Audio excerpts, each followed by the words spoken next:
IELTS listening. You will hear a number of different recordings, and you will have to answer questions on what you hear. There will be time for you to read the instructions and questions, and you will have a chance to check your work. All the recordings will be played once only. The test is in 4 sections. Write all your answers in the listening question booklet. At the end of the test, you will be given 10 minutes to transfer your answers to an answer sheet.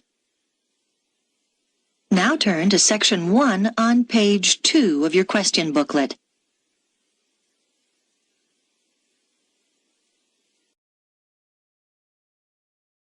Section 1. You'll hear 2 teachers discussing arrangements for a goodbye party for a colleague. First, you have some time to look at questions 1 to 4.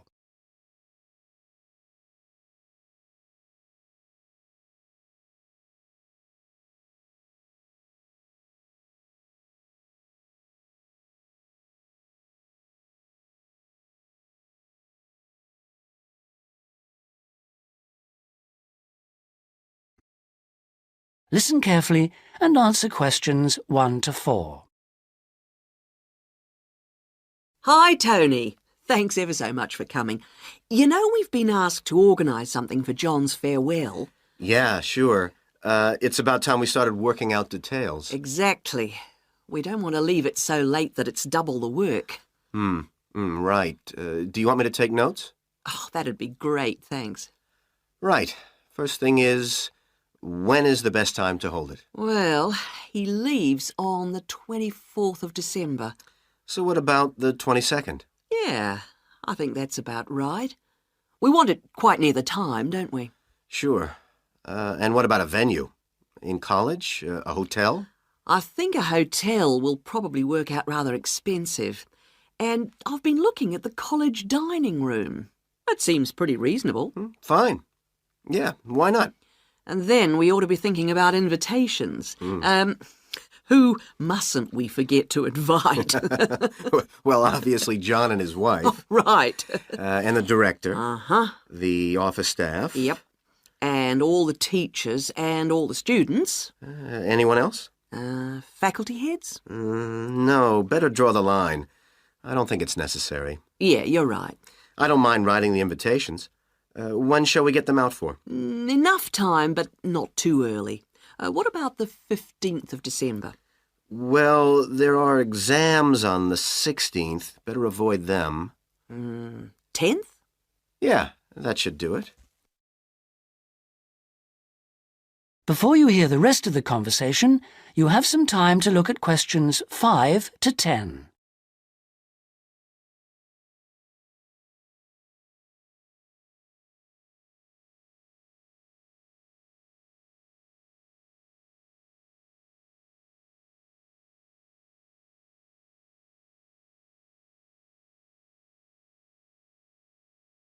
Now listen and answer questions 5 to 10.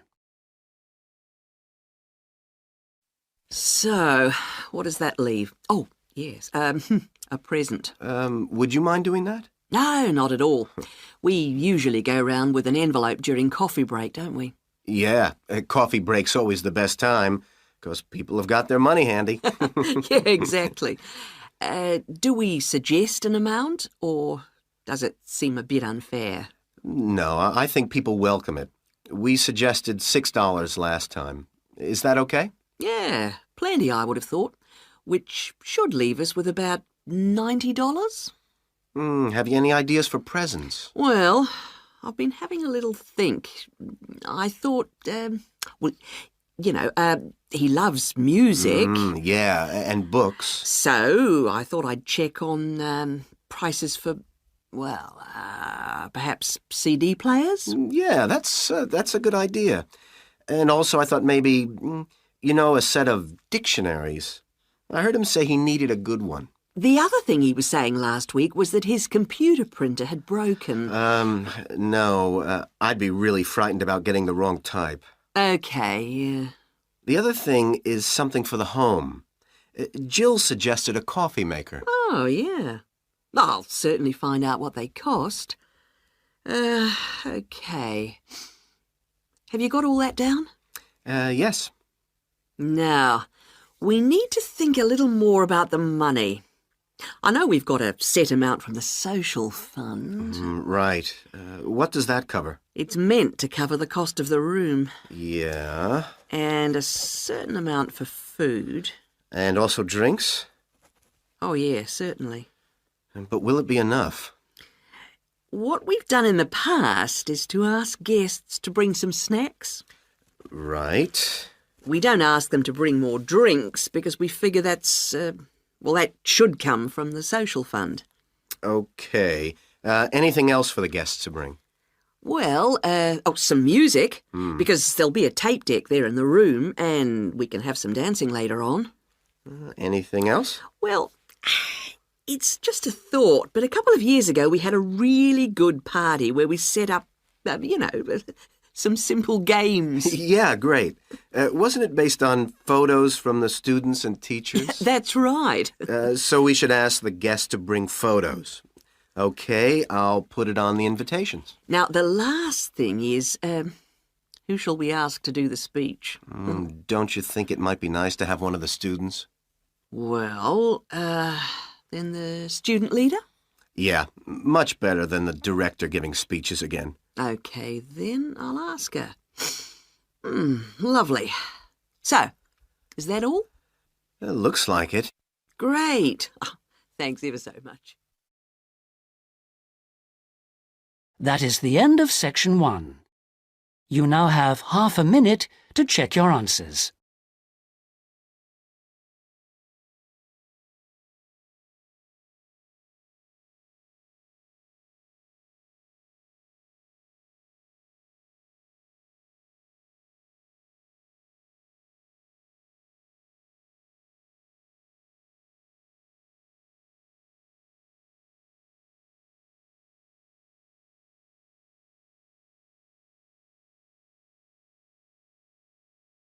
Now turn to section 2.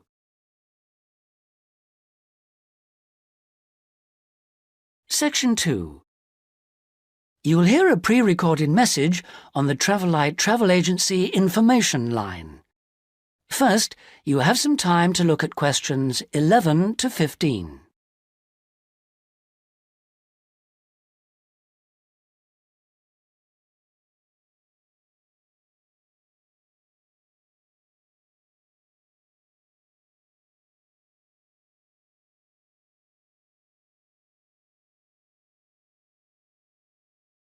Now listen carefully and answer questions 11 to 15. Thank you for calling the free Travelite Travel Agency information line. You will not be charged for this call. In order to deal with all calls effectively, we offer you a number of options. Please listen carefully and press your required number at the appropriate time or dial a new number. If you want to hear about special offers, please press 1. If you want to hear our latest price lists, please press 2. If you want to make a complaint, please press 3. If you want information about our new walking holidays, please press 4 now. Thank you for calling our Travelite Walking Holidays line. We have been offering a wide variety of walking holidays to suit all tastes for just 3 years, but already we have won 2 awards for excellence in this field. We offer guided walking tours to suit the discerning traveller in 12 different centres throughout the whole of Western Europe. We are planning to open our first centre outside this area in the coming year, so watch out for developments. But the pride of Travelite is the level of guidance and support we offer on our walks. All are planned in detail by our highly trained guides who all work in a variety of different Travelite locations, so we can guarantee standards. Each day we offer 3 separate walks catering for all skills and fitness levels. We also pride ourselves on our friendly service, particularly important for the increasing numbers of people who choose to holiday alone. Unlike almost all travel operators who happily charge large supplements for single rooms, we guarantee that no single client will pay more, even when only double rooms are available for them. And the day doesn't end with the return to base. After our dinner at communal tables designed to make all our guests feel part of a family atmosphere, entertainment is laid on nearly every night with tour leaders on hand to organise lectures, games, quizzes, and respond to any special request from guests. Before you hear the rest of the message, you have some time to look at questions 16 to 20.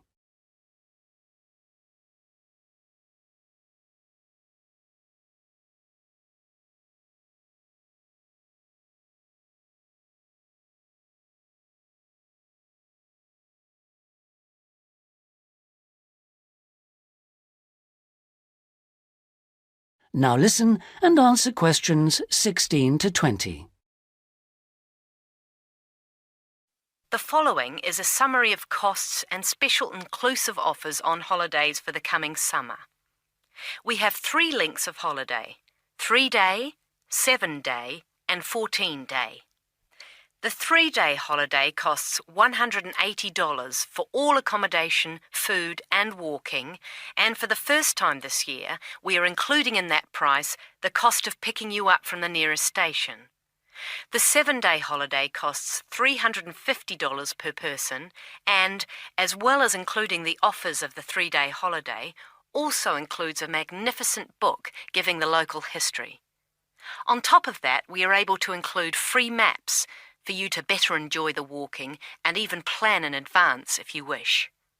For the 14-day holiday, our special price is $690 per person, and that includes all the offers for the 3- and 7-day holidays, plus membership of a local walking club, so you can better enjoy the full flavour of the local life.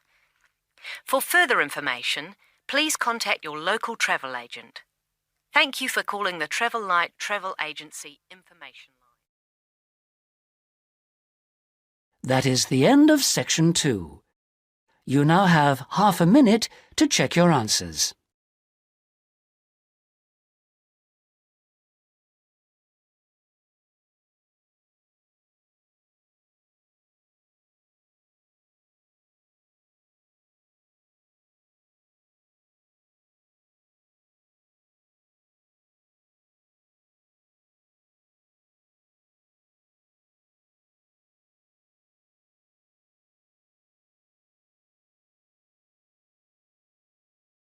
Now turn to section 3.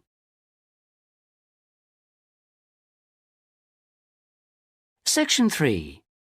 You will hear a conversation between 2 students who are studying to be teachers, talking about science experiments. First, you have some time to look at questions 21 to 26.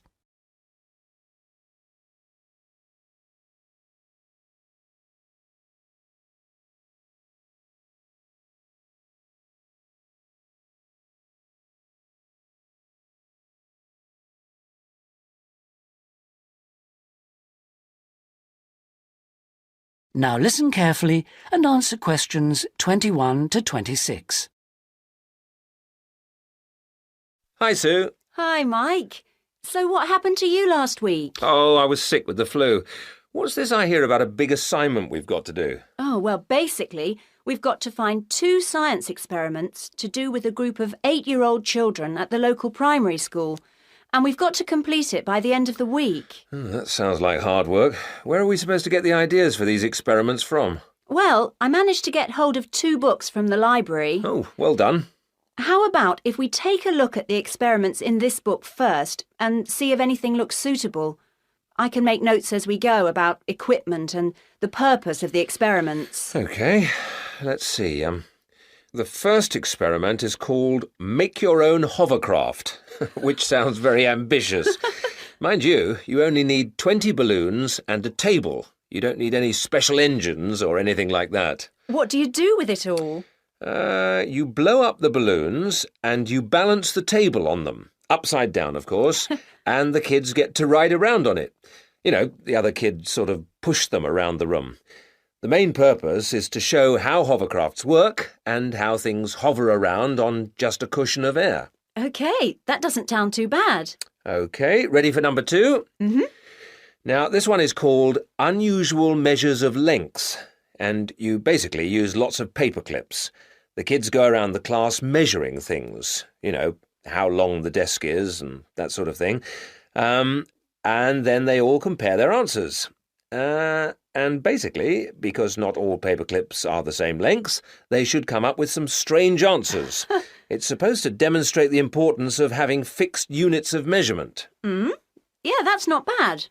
OK, now for number 3, you need rock salt or copper sulfate. Oh, I'm not sure about that. Well, just put down the rock salt then. Apart from that, you only need a jar of water. And basically you dissolve lots of salt into the water and watch the crystals form. So it basically teaches the kids about growing crystals. Yeah, I suppose it would be nice to grow something. Let's move on and have a look at number 4. OK, this one is called Spinning Colour Wheel. It looks like you get some cardboard and draw a circle on it, divide it into 6 equal segments and colour each one in using different colours, then you thread a piece of string through the middle. So we'd need some string as well. Yes, sorry. And you spin the wheel around, and if you can get it spinning fast enough, hopefully the colours all merge and show up as white. Oh, I didn't know that. What's the principle behind it? Well, it's pretty elementary physics, really. It teaches them about how white light or ordinary light is made up. Well, that doesn't sound too bad. Now, there's only one more left in this book, isn't there? What does that one say? Well, it's another one where they'd get to make something. Sounds very interesting. You need quite a lot of equipment, actually. A hand drill, an old record, a pin or needle, some paper and a bolt. Go on. What do they have to do? Well, they basically make a record player. The main idea is to teach them about recording sound. But hopefully they'd also see that you need motion and an amplifier to make the sound heard. OK, well, it does sound interesting. Shall we go through all of those again and decide if any of them are going to be suitable? Before you hear the rest of the conversation, you have some time to look at questions 27 to 30.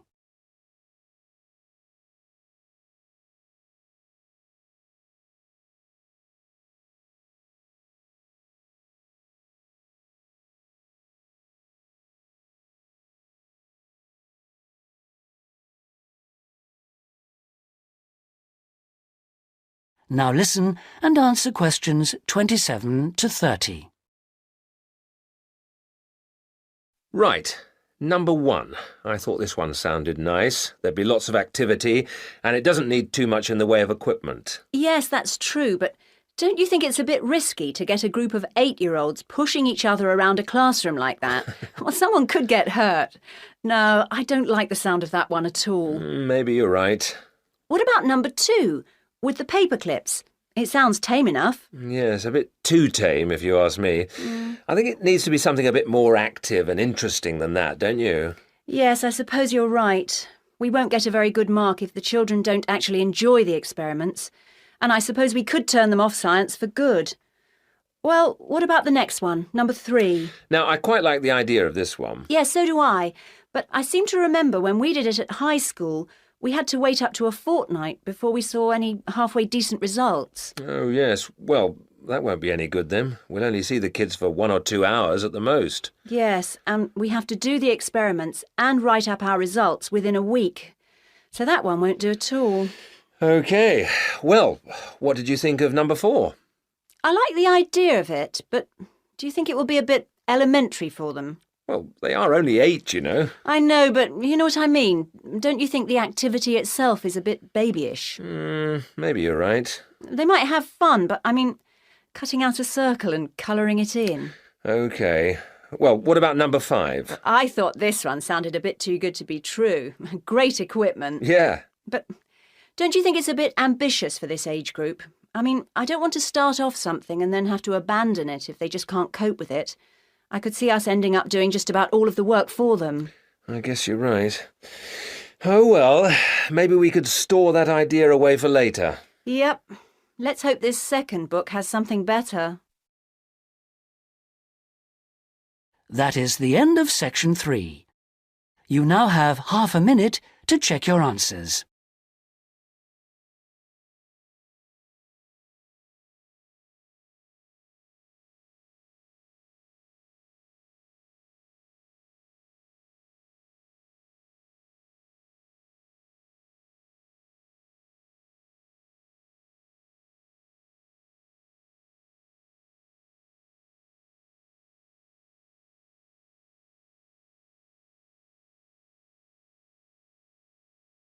Now turn to section 4. Section 4. You'll hear a lecturer talking about the meshing of sharks in Australia. First, you have some time to look at questions 31 to 40.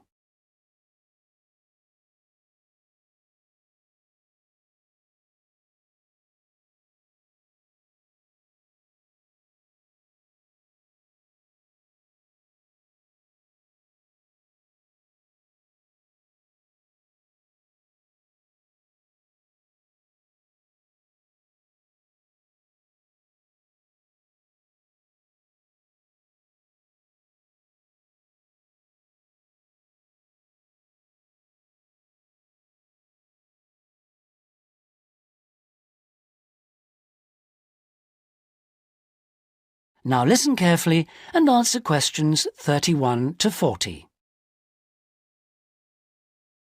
Today we're going to look at one of my favourite fish, the shark.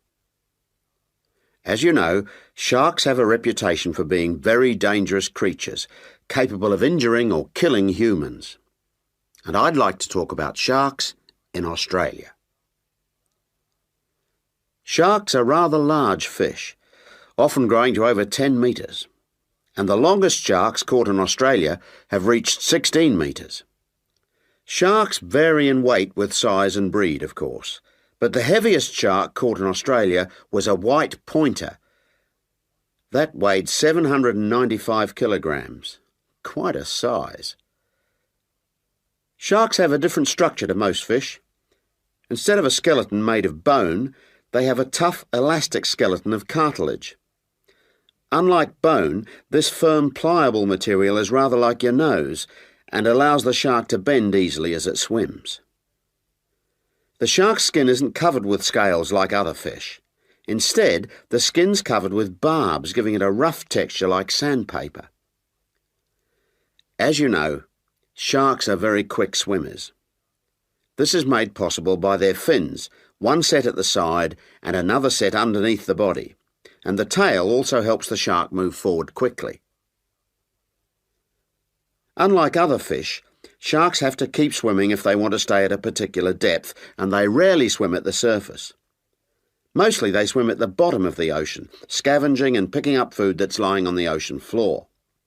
While most other animals, including fish, hunt their prey by means of their eyesight, sharks hunt essentially by smell. They have a very acute sense of smell and can sense the presence of food long before they can see it.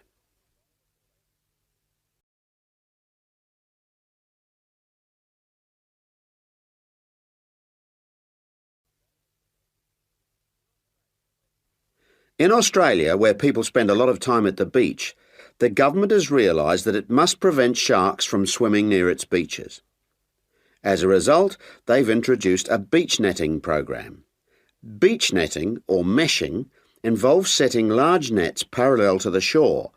This means that the nets on New South Wales beaches are set on one day and then lifted and taken out to sea on the next day. When shark netting first began in 1939, only the Sydney metropolitan beaches were meshed. These beaches were chosen because beaches near the city are usually the most crowded with swimmers. 10 years later, in 1949, systematic meshing was extended to include the beaches to the south of Sydney. As a result of the general success of the program in Sydney, shark meshing was introduced to the state of Queensland around 1970. The New Zealand authorities also looked at it, but considered meshing uneconomical, as did Tahiti in the Pacific. At around the same time, South Africa introduced meshing to some of its most popular swimming beaches. When meshing began, approximately 1,500 sharks were caught in the first year. However, this declined in the years that followed, and since that time the average annual catch has been only about 150 a year. The majority of sharks are caught during the warmest months, from November to February, when sharks are most active, and when both the air and the ocean are at their maximum temperature. Despite quite large catches, some people believe that shark meshing is not the best way to catch sharks. It's not that they think sharks are afraid of nets or because they eat holes in them, because neither of these is true. But meshing does appear to be less effective than some other methods, especially when there are big seas with high rolling waves and strong currents, and anything that lets the sand move. The sand that's holding the nets down. When this moves, the nets will also become less effective. That is the end of section 4. You now have half a minute to check your answers.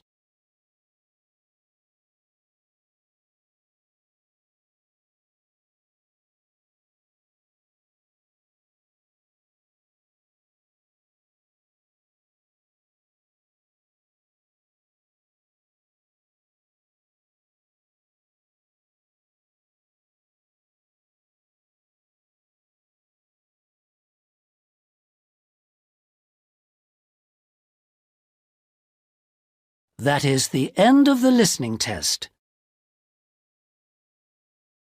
In the IELTS test, you would now have 10 minutes to transfer your answers to the listening answer sheet.